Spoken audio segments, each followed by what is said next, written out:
Welcome back to The Unfiltered Athlete. Episode 9, part 2 is now live. And in this episode, we discuss some controversial topics surrounding the swimming world and where Cameron stands in regards to them.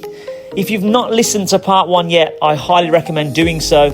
And as always, don't forget to hit that like and subscribe button and turn on the notification setting so that you don't miss any exciting guests in the future.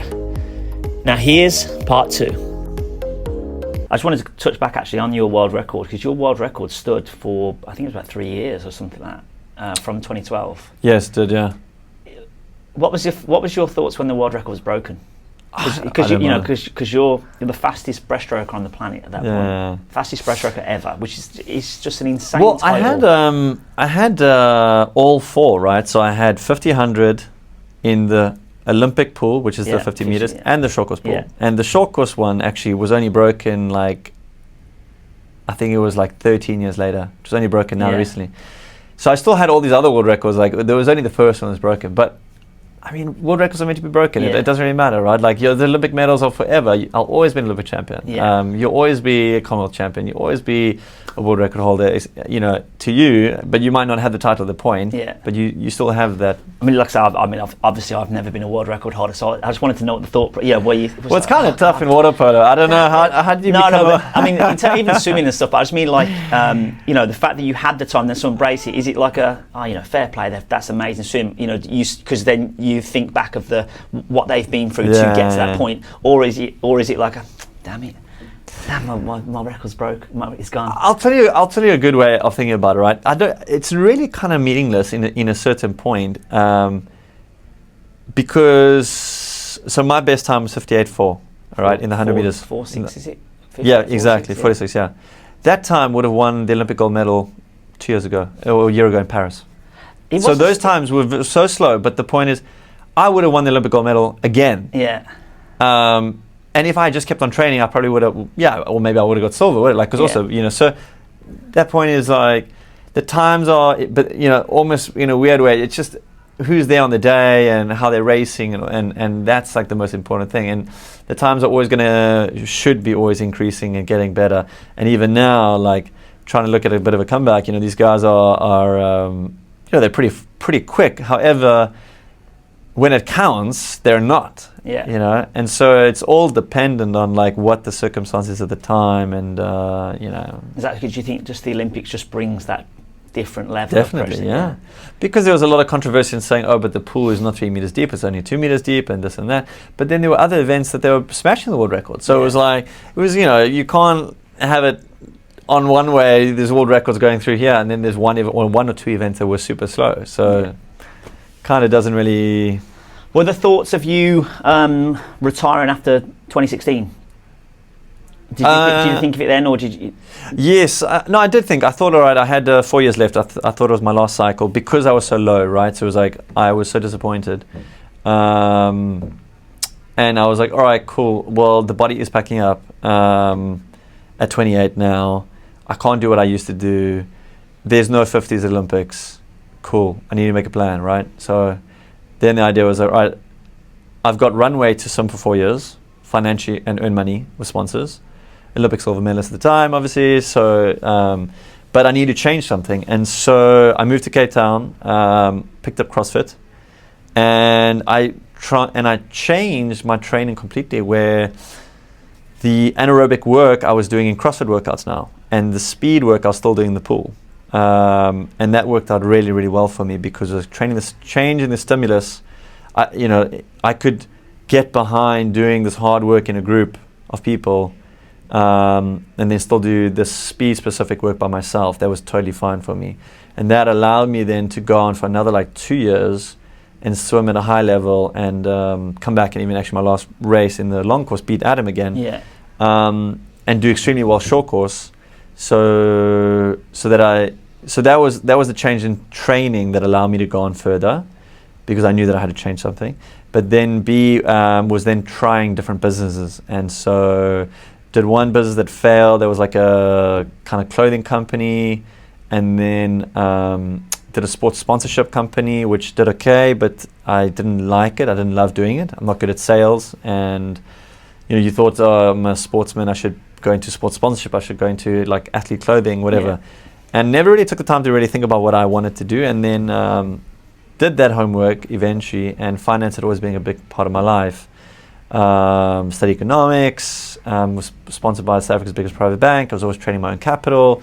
In school already, I was doing these paper portfolios, like competition there that I won some real money. So it's always there, but kind of ignored. Yeah.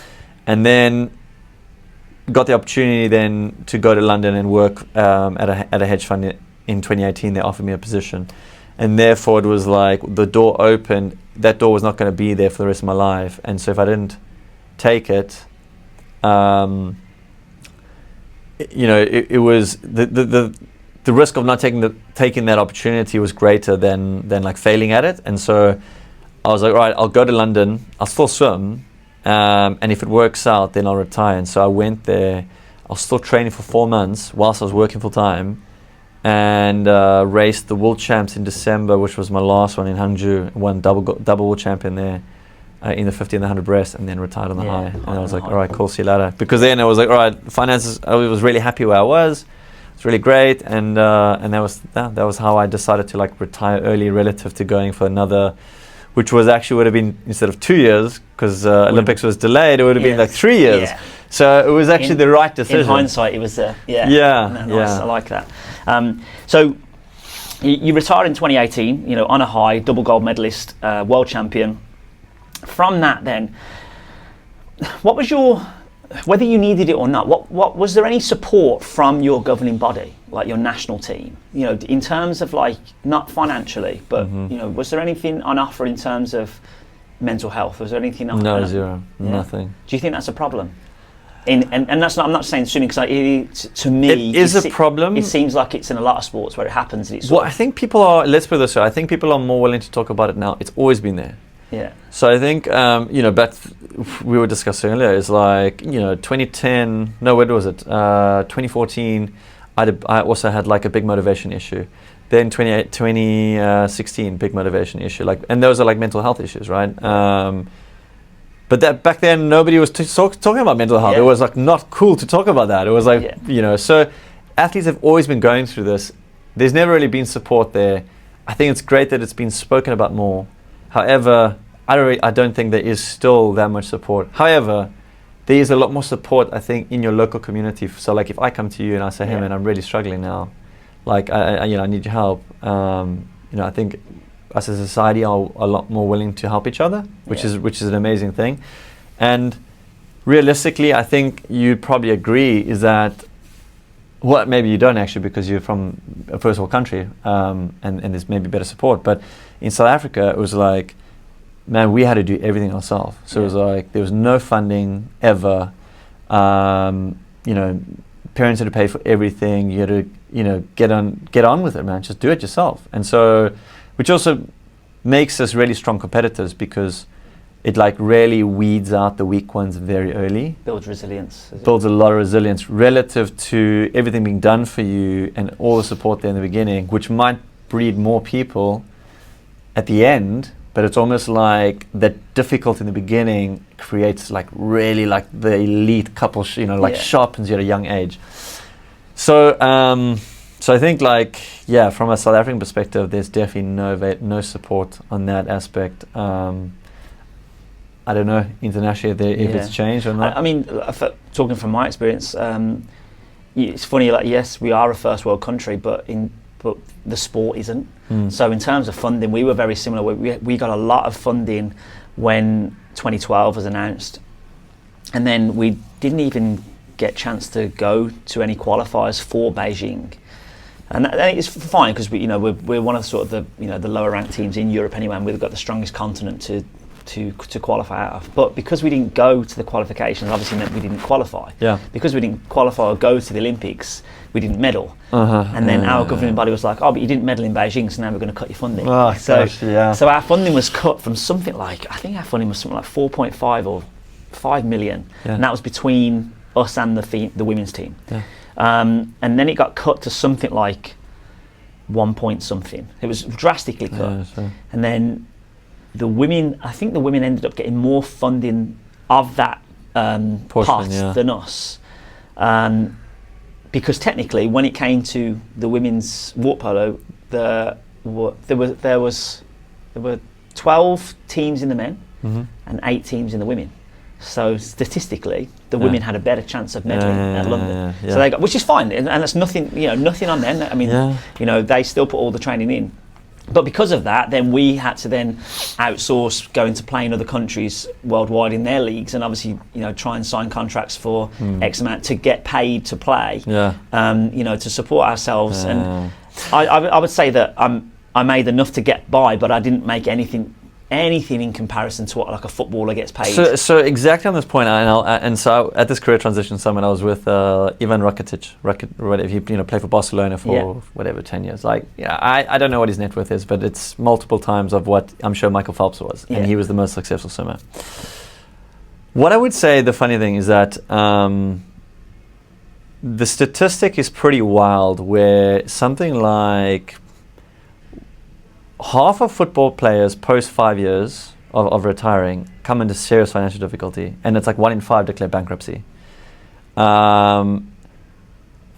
And yet I would bet the numbers are far lower for athletes, right? Because it's like, because you've always had to make sure that you've built these life skills, that you do everything, and you're able to take care of your family and which ultimately might lead in happier homes, because you've built this skill set at a young age, right? That you couldn't just rely on like life was easy. So in a one side you can say, wow, it would have been really great to be a football player, and you would have made so much money, and yes, it would have been fantastic, right? If you had also looked after yourself. However, there's so many of them that unfortunately, because it was like you never had this difficulty, now live extraordinary tough lives, bankrupt and divorced and this and that, and it sounds horrendous, right? It's kind of really an interesting way to think about it. Are you better off on which side? Of course, we would always say, I would have been better off on the football side, because I would have made sure that I would have looked after myself and the money and all this kind of stuff. Of course we can say that, but you can't really, we can't all realistically, right? No, and it's a tough. I think that it also depends on who you've got around you. So like, obviously, when you are that top level footballer, you do have an agent. And if you don't get the right agent that actually cares about you, which so many of them don't. Exactly, because the agents can be there just to obviously get the paycheck themselves. Of course, incentivize. And obviously, cast them aside and get a new one for the next. But also that comes with that's what I was going down the route with. With the support, was anything there? And I think that's I think it is. You're right. It wasn't talked about back then.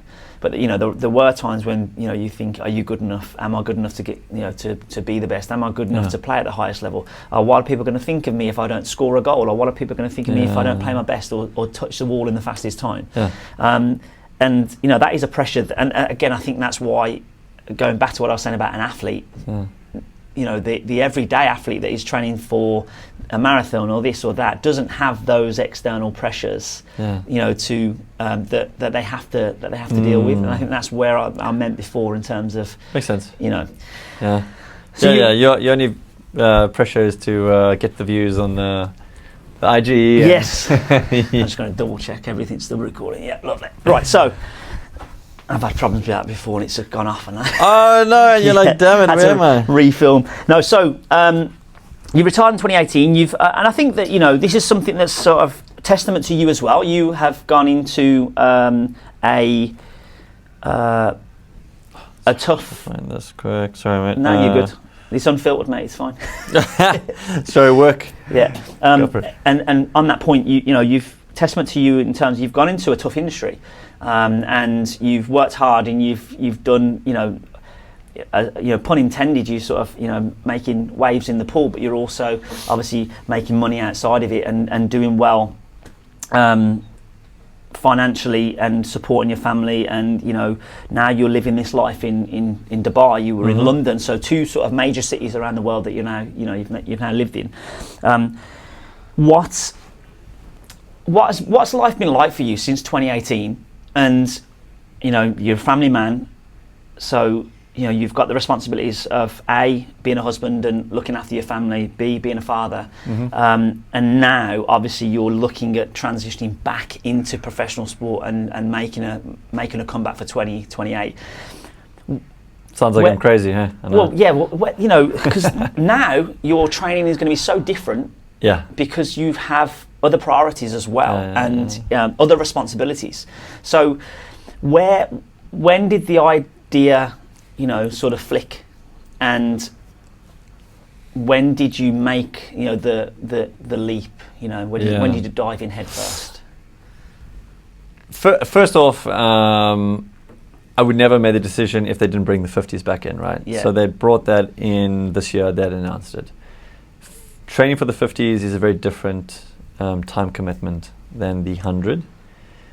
And you can perform until much later age. That being said, I have been retired now for 7-8 years, so it has been a very long time. Yeah. And so we've started up and we're trying to see how the body feels and what is possible.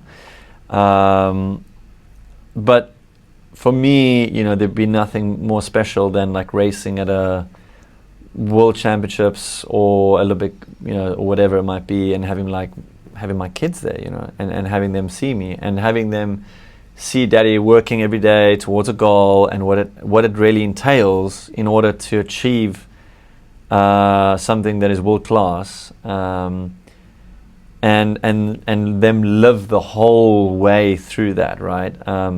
And I hope that for me that is more like what I'm really after. I'm not saying that I'm going to be, you know, many guys say, oh, I'm making a comeback, and it's very different because they're making a comeback. That's all they do. It's an athlete, right? Yeah. I'm like a social athlete now, right? I'm the social guy you're talking about, right? So yet I have all the muscle memory, and I have obviously, it's not like I'm sitting on the couch and saying I can go to the gymnastics, you know, next Olympics, and I got to do the 10,000 hours first, and then you got to get into it. That's a different ball game.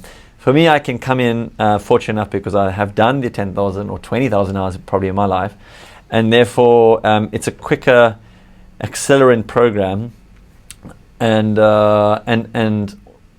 because it's the 50s, it's a lot more fun. Going back to what I was doing before, you know, I can do a lot more like CrossFit and gym, and it's all power based, and like the actual time in the water is a lot less. And even the time in the water looks very extremely different to what it did before. Very power based. It's all about transferring the power from the gym into the stroke. Yeah. You know, it's a 50 meters, 25 seconds, of which let's call it like 7 seconds you're underwater. So you start into the pool, into the breakout. You know, that's like 18 seconds of swimming. And there's like, 20 strokes that you swim. It's like 20 reps. So I was like, what can I do for 20 reps? That's it. That's you know, to think about it very plainly. And so that really comes down to the technique, which I have fortunate enough because I've done my 20,000 hours.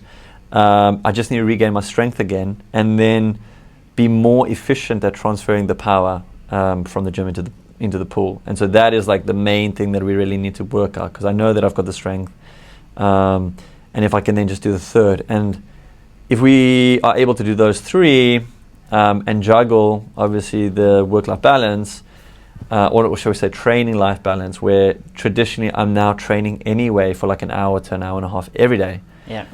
So maybe now I have to do 5 swim sessions a week plus 3 gym sessions. So therefore there's an extra half an hour or 45 minutes commitment every third day or every second day. I can probably do that, right? Yeah. I wouldn't be able to do that later in my life. This is the only chance I will have, because I will then be too old. And even now, since I've started it up again, there are days that I'm not motivated, or work is really crazy, or the kids are up all night, you know, vomiting, they're sick, and you're with them, and then unfortunately that day I won't train. Yeah. So, but I'm not doing this as a professional athlete. I'm doing it now as it's a project for me that is really important for my kids. And if we do make it to the point that we're on track to make, you know, we're at the Olympic, we can make the Olympics in 2.5 years' time, still quite a while, then maybe I say, all right, cool, the last 4 months, you know, I can maybe really like taper work down, of which work would be very happy for me to do that. And I can really, really focus on things. But there's a lot of ifs along the way, and a lot of hoops to jump through, and, you know, a lot of different things, and ifs and buts and wins. And so let's see what that looks like. But if you don't start, you'll never know. And it's one of those things where if I'm 100 years old lying on a bed, you know, you look back and, oh man, I really wish I'd done that. You know, like, why did I do it? Like, so we'll give it a go. Do you have a timeline in terms of events that you want to try and qualify for, events that you want to do, specific races, or? I'm trying to qualify, I think, for Commonwealth next year, which is in April. I've got to qualify. Whether or not I will go to the qualifier, we'll see how the times are going, if it's worth it or not. Because realistically, you need about a year to get back to like really competitive shape. I've done now 2 months. We did a first race now, which was fast enough for the small amount of work that I've done, and slow enough to be very motivating to know how shit I still am. What was your time? It was 27:22, but short course, which my world record was 25:22, so 2 seconds off. Yeah. But the swimming speed was quite good. The technical skills, so the dive, the turn, and everything was horrendous, which lost about a second. So therefore, that I can sharpen up quite quickly. So it's only a second behind. Yeah. Considering that, as I said, we'd done 2 months of work. That whole week I was in Geneva. I landed on Saturday morning and raced on Sunday night. So I didn't really give myself the best opportunity. And I boozed on the plane. I was upgraded to first class on Emirates. I was like, oh, Dom Perignon, what can I do? He was like, do you blame me?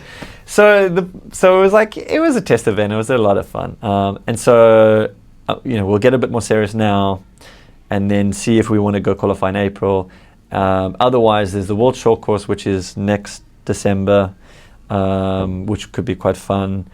The World Championships the following year, and obviously the Olympic Games. And so we'll just kind of see how this goes. And as I said, it's something that is a nice project, and the kids are really excited for. Oh, good.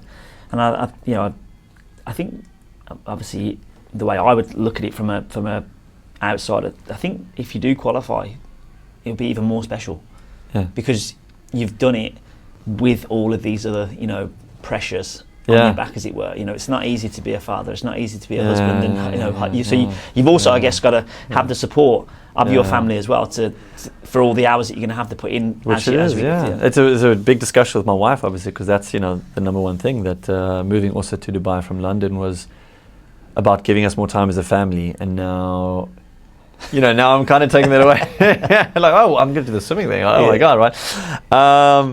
But yeah, I think it's really exciting, and I've had a lot of messages from a lot of people that are like a little bit older in their careers, say like, oh man, this is like really epic. Like, really excited for it, and I think I hope it can be can inspire a bunch of people that work that are like full time working, right? And I think the idea is like this thing of work is not life, like I do enjoy my job, but my job is pretty much it's making and earning, making a living, and so there's like I look back in life and I always go, oh, like, and it was a bit of a sad thing when I retired. So, and I'm sure the same with you. I'll look back and I'll be like, 2009, World Champs 2009 in Rome, man, that was a blast, 2011 was in China, 2013 was, and like I have all these like milestones in the years. Then I retire, and then it goes, 2019, don't really remember what happened in 2019. Oh, 2020 was COVID, there's a big year. 2021, don't really remember. 2020, don't really remember. And so then I said to myself, fuck it, 2023, I was like, I'm going to run a marathon. Because I needed this big thing to kind of change my life, and then I ran 2 marathons a year, and it was amazing, right? And then I got injured, of course, like all silly swimmers trying to run, and then I couldn't run in 24. But the point of life shouldn't be about work all, and you should plan this like big events in the year, like just one big event that like signifies each year. And I think that for me, over the time, over a 10-year stint, you collect these core memories of like 10 years of things that you work towards that have significant meaning, and like you build in the memory dividend, shall we say, versus working for 20 years and look back and be like, what did I do? Yeah, not fair. I like the look on that, and I did the same a few months. I literally just signed up last sort of minute for a triathlon, only a little sprint one, but I was like, something to train towards, something to give myself a something to aim for. And I enjoyed it. You know, I'm toying with the idea of doing like a half Ironman and an Ironman next year. Whether I'll do it or not, an Ironman, the full one. Different story. That'll be I'll be very impressed. But you need any swimming tips? I'll let me know. Well, yeah, I'm gonna have to get in the pool. It's funny. I've not got in the pool with you and swam, but we actually trained in the gym not long ago. And it was so it's good to see you in the gym doing those sort of CrossFit movements and that. And I remember one of the first things you actually scared the hell out of me, by the way, because we hadn't even really warmed up, and you were like, "Let me see if I can still do a muscle up," and you just jumped straight. And I was like, if you'd have done something there, I felt like I would have felt responsible. But no, it's cool that you're using other sports and that to keep yourself fit and healthy. And obviously, I know that CrossFit can be very beneficial. Yeah. One thing I did want to ask you was, you said this morning you were playing tennis with your wife. Yeah. Will you at some point turn around and say, I'm gonna have to stop that for now, just in case? No, because this part of the journey is about like the family, right? And we're doing it for the family. And so I never used to go skiing. Yeah. I'm going to go skiing. I was the same thing. So I skied once in my life. Yeah. And because it was always like, you can't risk it. Can't risk it. But now, and as I said, I'm not a professional athlete. I am one of these fitfluencers, whatever you call them or whatever. And this is it. And like, I'm on this journey, and my life is just about collecting these memories now with the family and doing things. And maybe, as I said, maybe if we get to the Olympic year and everything is really lined up, and we want to, that's just a risk to reward kind of thing. Exactly, but it's kind of to the point of like retiring at 2018 and saying, I could have gone to 2020, but then it got to later 2021. It's like, if we just sacrifice all the enjoyment and the fun now, and I don't even get to the next Olympics. Yeah, fair. At this point in my career, fine when you're 20 years old, but not when you're 37 with kids. So I want to take a big turn now and talk about the controversial topic that's sort of surrounding the swimming world. Yeah. And surrounding, not just swimming, other sports as well, because I know there's runners and weightlifters now that are on the books, as it were. Mm-hmm. The enhanced games. Mm-hmm. You actually posted a few days ago your blood and urine tests that you did, with the caption "Clean Sport." Well, a lot of people thought when I came back, everyone was like anticipating I was going to enhanced games. Really? Yeah. There you go. Yeah. So basically, I wanted to go on to that subject of, what's your opinion of the enhanced games? Because you have obviously been an advocate of clean sport and fairness, and I have my opinion because, again, I'll have it as an athlete, but I also have my sort of outsiders, general public and someone that's watching, from the outside. My opinion is that whenever you're competing in, a specific sport, for me there is no room for performance enhancing drugs. If you take them, you're cheating. Simple. Black and white, as it were. But I also see it from the other side of the enhanced games as a completely separate entity to sports. They are in it to, see what the human body is capable of under supervised, enhancements, as it were. And obviously there's a very sort of a monetary backing towards it as well, where some people can be coming towards their end of their career, and it's going to be something that they are going to make money to support their family, as it were. Yeah. And we know, as in the swimming world, that in terms of the prize pots for breaking a world record, I think it's 50,000 is what World Aquatics formula, that I think you get something for breaking the world record. I think it's like 20k. Yeah, and then the World Cups and stuff is like 10 to 20 dollars, $1,000. This is so, that to me is not enough. When you break a world record, that because especially other sports, they make the big numbers. Yeah. So I can see it from a point of, I'm coming towards the end of my career. I've done everything fair up until now. I'm going to sort of half retire and continue swimming, but now I'm going to go to the enhanced games and get paid a lot of money to do so. And I understand there's uproar.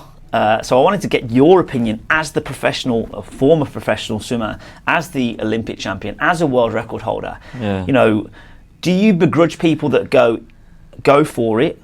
And what is your general opinion of the enhanced games? I think it's an interesting concept, and it's one that only works because swimmers or athletes are underpaid. And so you're never going to get Ben Proud doing this type of a thing if he didn't have the money, right? It's same with myself. Like, you know, I was, you know, I could have gone if I wanted to. However, for me, coming back to swimming is about the love of swimming. It's not about the money, and so therefore I don't have to go down that route. Do you think that's because you're successful outside the pool? Yeah, exactly, 100%. Yeah, 100%.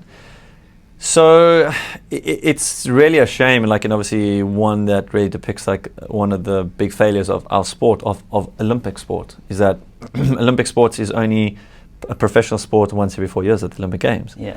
Everything revolves around that one moment, and so therefore athletes unfortunately also all can't be winning the Olympic gold medal, and so only that guy or girl who won the Olympic gold earns a pretty decent living then for a select amount of years, and that's it.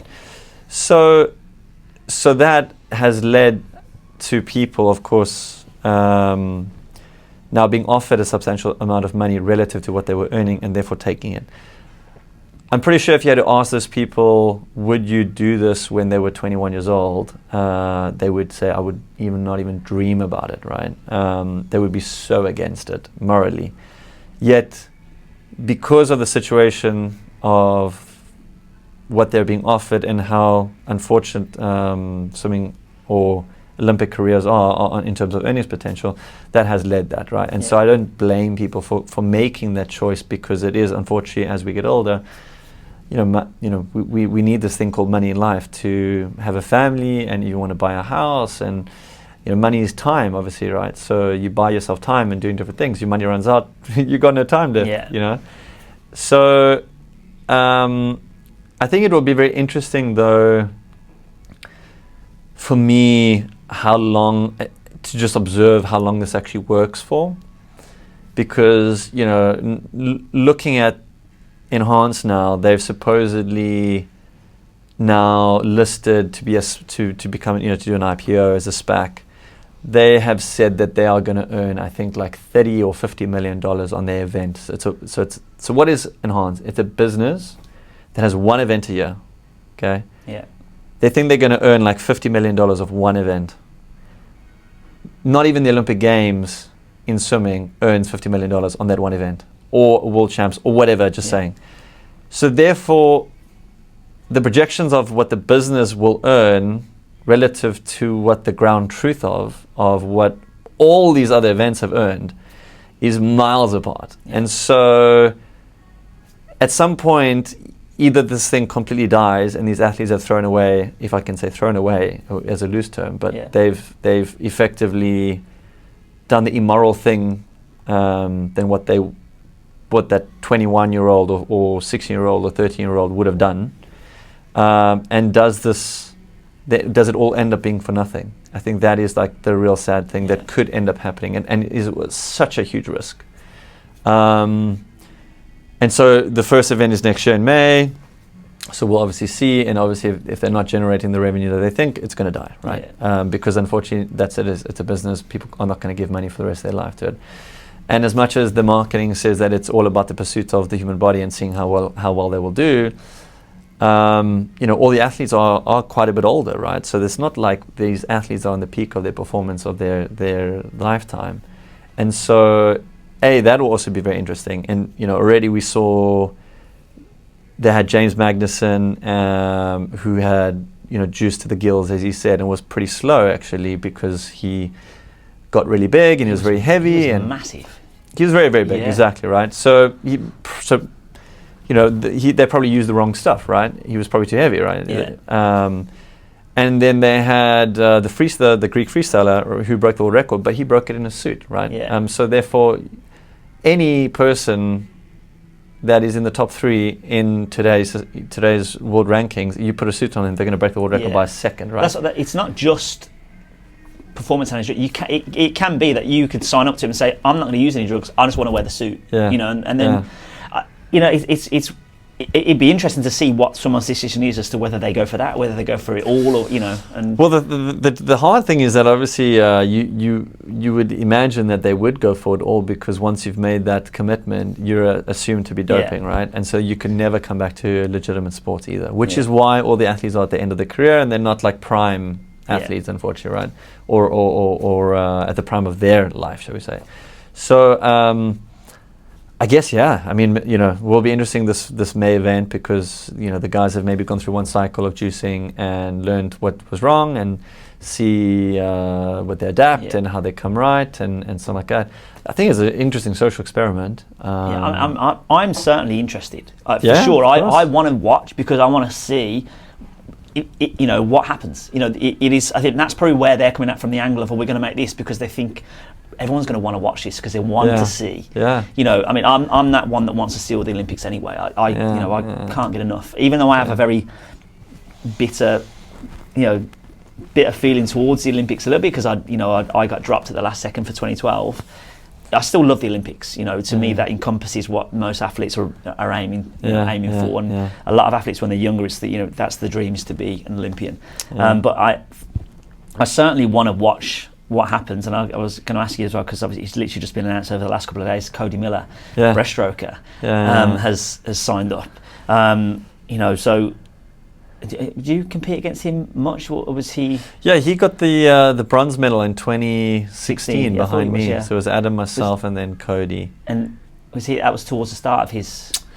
That was in his prime. I think post that he never made another Olympic Games after that. And so he's sort of has been. He's effectively been retired for a very long time. So it's like coming out of retirement. They've got another breaststroker, Felipe Lima, that's also been retired for a very long time. Yeah. So again, as I say, it's athletes that are now coming back out of it. And as we'd mentioned, it takes a long time to actually to come out and do all these things, right? Yeah. And so we'll see whether or not it results in anything spectacular. I'm sure it'll be, if all not else, entertaining, as we said. This is it. Which comes back to our point, is that swimming needs to be entertaining. And so you need to be able to have the entertainment factor along with the sport value in order to have a product that people are really interested to watch, if they're not a sports fan, a swimming fan. Yeah. So, unfortunately, the average person watches a 1,500 meter freestyle, and it's kind of a little bit boring for them, right? They're like, oh, what's going on? What's happening here? Because they don't know what it entails to be to swim at that pace for that long. I've seen some crazy. There was one swim set I saw someone posted. It was a Dutch swimmer. I think she might have been an open water specialist actually. And it was Sharon's. It was something like 100 100s off 1 minute 15. And every single one of them was like 106, 107, 106, 107. She was a beast. She was really impressive. So impressive. But not many people understand how tough it is. It's not. And I saw actually PT posted one either yesterday or this morning. He did 12 50s off 2 minutes. Best average. Yeah. I was going to ask you actually. We have to get you in the pool, see what you're doing. I'm sure slower than him right now. But no, it's I think that it's not what the sport needed or needs in terms of the enhanced part, but in terms of the spectacle and the viewer side, I think that's what the sport needs. It definitely needs it, and if that brings light on it and it succeeds, as I said, I think it's going to be very interesting to watch. But unfortunately, fortunately enough, that I don't need to be a part of that for myself. That's just my own decision. But I don't. Anyone that wants to. Some swimmers have turned it down. What was his name? Cameron. Aussie. Is it McAvoy? No, not McAvoy. It was Caleb. Or was it I'm forgetting names. Other nine. Yeah. Anyway. But I think as I said, it's their choice. It's their body. It's their life, right? And so, each individual is allowed to make their own decision. Thank goodness, it's obviously.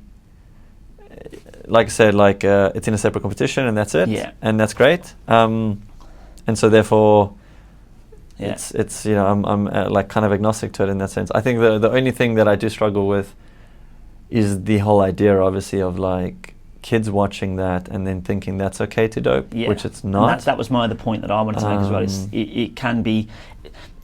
It's funny, like it's all done in a safe environment, as in they've got the people, the professionals, the specialists working with it to say you take this much, you take that much, you take this, you take that. But what happens until one person dies? Yeah, no, and that is the case. If they had to have a fully fledged like field, the odds are that someone will die, and then what? How do people feel about it? Right?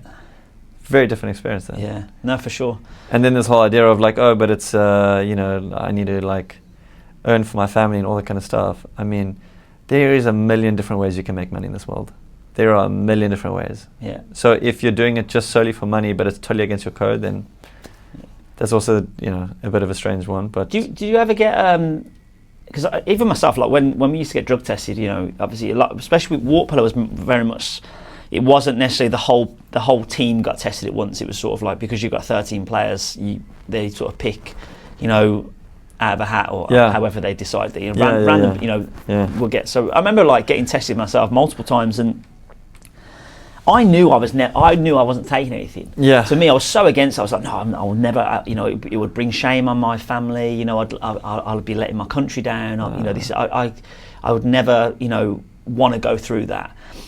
But still, every time you take a drug test, you always freak out. You're like, what if something was in my protein powder, or what if something was in this? What if someone slipped something in my drink? And obviously, until you get the results back, you do think about those things. And obviously, you're lucky in the sense that all the supplements that we took were approved by our governing body and batch tested, and but you still get nervous, because you're just like. No, you still don't know. Yeah, and I think it's a very weird experience as well getting it done. Obviously, for those that don't know, especially like the urine test is hilarious in the sense that they're watching you. Yeah, you literally go to the toilet and you've got an old man just sort of like, okay, It's quite a daunting experience the first time you do, because you've got to what they put the water running for you, and like it's pretty funny. Yeah, it takes some time. It's and obviously it's the randomness of it. Obviously, we was under WADA, and it's up to you. I don't know what it was like for you. I'm sure it's the same. You have to supply at least 6 months worth of your whereabouts. And obviously, even forgetting. To file them, or forgetting that you said your overnight location was X, but you were at Y. They pitch up. It's a strike against your name. Yeah. So it is, but it's a responsibility. Yeah, because I remember mine was always like, right, you can come to my house. I'll use Spain for example. You can come to my house. This is the address, 6 till 7 a.m. every morning. Yeah, I knew that I'd be asleep. Yeah, and if they came, then they'd wake me up and I'd be fine. Yeah. But it was like on the weekends, it was like, oh, actually, no, we're leaving at this time. I've got to. What's the address of the pool that we're going to? So you can come to the pool at 1 till 3. In Barcelona, and and it was up to me to change that. No one did it for me. So it's. I think that those are little things that you could so easily forget. I remember being in Barcelona. We was at a training camp, and one of our teammates was like, he was all of a sudden was like, shit, and the drug testers were there at his apartment, but we was at the pool, and he had to make his way across Barcelona to get there in time. So, I'm so sorry, and that's pure luck. Like if he'd not answered his phone, he wouldn't have known. And I think that those are little things that the professional athletes have to deal with. It comes back to the thing we were saying, right? Is like as an Olympic sport, you have to deal with everything yourself, right? And as much as we don't think about it, it's like teaches you a lot of life skills. So it's. But also shows at the same time, sometimes how amateur the sport is, unfortunately. But anyway. Yeah. So just to wrap it up now, I just want to ask you. You're not forcing your kids to be swimmers, so you're not like a pushy parent. No. But are you a pushy parent in terms of you want them to try as many sports as possible? Oh yeah, I'd love for them to be a sportsman. You know what it's like. It's such an amazing life to live. It is incredible, and I think if they are able to, even just in some small format, live that life, because that life is able to live at a young age, and then we move on, and we can never come back to that period of our life. So even if they do like a season or two at a college, I would be extremely happy whilst still following the education like I did. But I would love for them to be able to go and just do that. And so I've got them in all these different sports. As my story goes that I was exposed to this competition and then a teacher said, oh, like they're actually, it looks like he's quite good, you should go to a club. For me, I want to be able to have the kids try all these different ball sports and athletic sports and so on. And like even from a young age, being the kind of ATAL that I am now, is like I had them in gymnastics really young, because that's like the building blocks of all different sport, right? Like learning how to balance and tumble and crawl and pull up and stuff. So they did that very young, into ball sports and swimming and football and rugby and tennis and golf now. So if they can find something, at least I've given them exposure to it, and then it's up to them. Yeah. But if they don't, I mean, there wasn't their calling, right? So. And if you could give them, or you're only allowed to give sort of one piece of advice to your kids, or even like, a message to anyone, sort of watching, anyone wanting to get into swimming, anyone wanting to be a professional athlete, if you give one piece of advice to them, what would that piece of advice be? But just find what you love, because if you love it, you'll automatically work hard at it because you'll enjoy it, right? Yeah. And so if you're in a sport that you don't love, but you've got the work determination, you're going to give up anyway, because like we all give up at some point then, when the times are tough and this and that, and you're not seeing the rewards, because those all come as well. So as long as you love it, what you do, which is everything in life, right? Yeah. I mean, then you will excel. And I think like I love what I do in finance. I mean, it sounds so like bizarre, right? That I would enjoy this like weird desk job, but it's like, it's so exciting for me when it's like the missiles are flying and it's like 2 a.m. and I'm up with the guys and I'm calling it like, what time, what's all going to open up? Is going to open up 10 or not, or this or that, or it's COVID and you're doing it. So it's like, you can hear the excitement that I have with the voice. Like I actually, there's these days that are very boring and mundane, but then there's like these really intense, exciting parts, like as if you're at a world championships and you're losing or making hundreds of $1 million, and it's like nuts, like that. I love it. And that's why I've been able to work harder and also excel at it very quickly. So my career span is only now 7 years, but I'm already on track with guys that were doing this from the age of 20. Yeah. Because I've been able to have that flywheel like we've spoken before. So for anyone, it's like find whatever you love in a sport, and whatever it might be. And you would, I'm sure, seen it in the smallest part in like CrossFit, the guys that just come in and they really love it, like they just keep at it, right? And they like progress, and you do things, and you go on. I think that's the most important thing. And I just find that life is a funny way of almost like when you love it, it's like you are kind of naturally good at it. Yeah. Because like there's a certain level that you like, oh, this is kind of fun, this is kind of easy. Like now I picked up tennis and I actually kind of enjoy it. Versus golf. Because I'm like, oh, like I'm not that bad at it actually. I'm really not that bad. So I'm like, oh, this is actually kind of fun. Yeah. And then I'm able to, and I've got the work ethic anyway, so now you can like build on that, right? Yeah. Versus like golf after 9 holes, I'm like, okay, cool, man, I think I've had enough now. Anything else in the pipeline other than obviously swimming? Any other, you said about obviously you did marathons and stuff. Anything else in the pipeline that you would like to nothing. I've tick got off? too much going on in my life already. At any point in your life? Oh, at any point. Yeah. Just, I mean, I find the problem with this kind of thing is that I didn't know I was going to start swimming 6 months ago, right? Yeah. It's just like, I kind of, all these random things that I do are kind of spontaneous to a certain degree, but it's more spontaneous because when you're keeping your eyes open, these doors open and close all the time in life, and it's like, you see them. Like the marathon, I had this opportunity that came about. There was like, oh, you could run for Laureus, who I'm an ambassador for at the London Marathon, and there was like a door open. I was like, oh, cool, let's go. Yeah. Don't be scared to walk through it. There will be a lot of doors in my life to come. I don't know where it's going to take me, because every time I make a plan, I was in Cape Town. All of a sudden, I bought a house. I thought I'm going to be in Cape Town forever. Then all of a sudden, I moved to London. Then I bought a house in London. A year later, I'm in Dubai. Everything is just kind of. I think that's when the opportunities do arise, you do have to sort of grasp them with both hands a lot of the time, because that opportunity might never come again. And same thing for me. I've moved out here in 2015. I was on a 3-year contract at the first company I worked at, and I'm into my 11th year now. So amazing. I never would have expected to be. I didn't even consider coming here on a holiday, at that point. And then all of a sudden now I've been living here for nearly 11 years. Yeah, you must be fluent in Arabic already. Yeah? Oh man, I think for me it's especially as a Brit, coming from the UK, and obviously you've lived in London as well. Yep.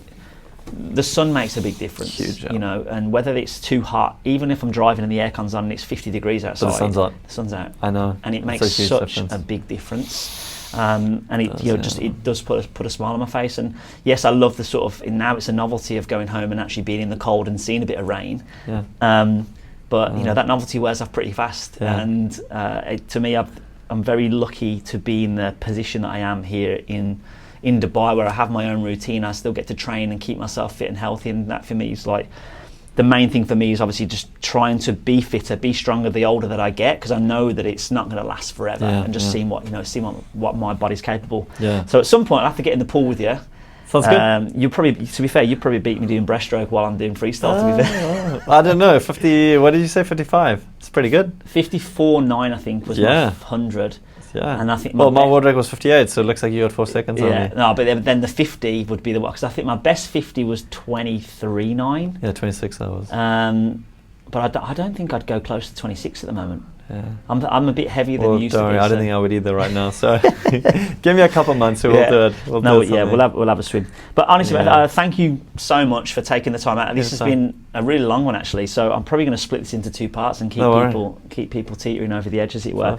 I can't wish you any more luck than I want you to do so well. Thank you. I'd love to see you in LA, and let me know if you've got any races coming up in Dubai, and I'll happily try and make it across. I will do. Thanks for having me on. Yeah, I know for sure. We'll keep in touch, and we'll get in the pool or get in the gym again soon. And all the best. Thanks, bud. No worries, mate. Thank you very much. It was great. Cheers, buddy. Thank you.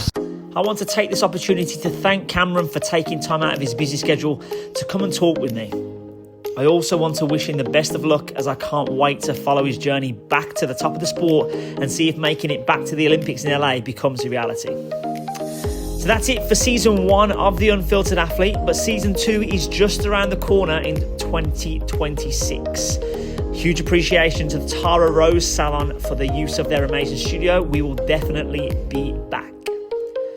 So a big thank you to all my guests in the first season, and stay tuned for the guests that are still to come in season 2.